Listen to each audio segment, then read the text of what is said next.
in the decade before 2013, the roads were not built at any faster pace. But post 2013, the focus, attention that the Border Roads Organization has given to Ladakh has meant that many strategic roads have come up. There was only one connecting road from Srinagar to Leh via Zojila Pass, which used to be closed for nearly 4 or 5 months.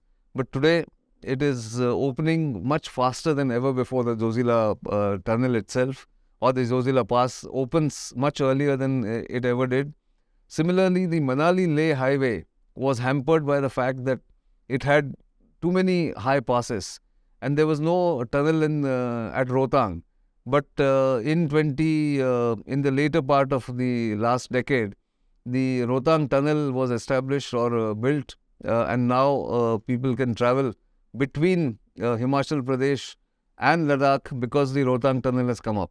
That has allowed much smoother traffic movement between Himachal Pradesh and Ladakh. Similarly, there were no plans to have an alternate third axis, which starts from Darcha in Himachal Pradesh, goes to Padam in Ladakh, and then connects Nimu, finally going up to Leh.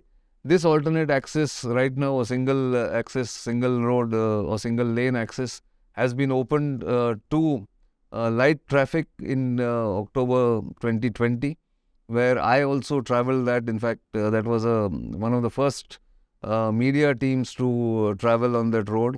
And now Sinkunla Pass has got a sanction of a new tunnel, which will keep the Manali-Leh highway, the old Manali-Leh highway, will have an alternate in this Darcha, Padam, Nimu, Leh axis, which will mean that Ladakh will be accessible to the traffic from rest of the country throughout the year, and snowfall or the passes will not get closed because of snowfall. So that's something that has changed completely. The more important fact is, one of the factors that prompted the Chinese to aggressively move into Ladakh frontier and try and intrude into Indian territory in April and May 2020 was a road, or is a road, called DSTB Road. The road that was under planning, under construction for a decade or more, finally got through in 2019.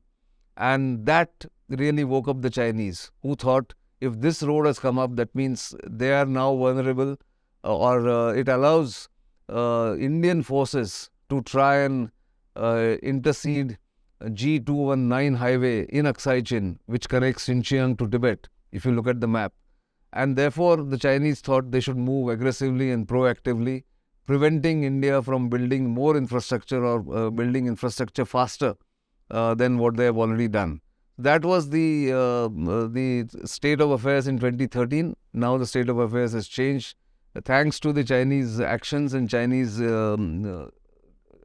deployment or Chinese attempts to intrude into Ladakh at that point in time. So I have said this before, but I am saying it again, that if the Chinese had not carried out the tactical actions in April and May 2020 in eastern Ladakh, India would not have moved as fast as it has moved in the past 3 years to build better infrastructure, to build habitats for the troops, improve their living conditions, and stock ammunition and other offensive weapons in Ladakh, as it has done in the past 3 years. It has actually accelerated India's program at modernization.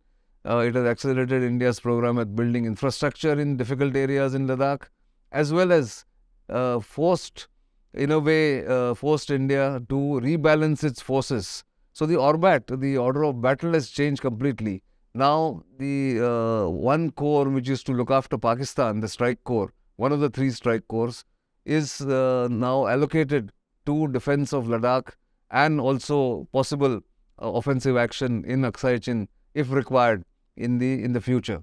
So this is what the big change that has come up in the past 10 years between 2013 and 2023 in Ladakh alone.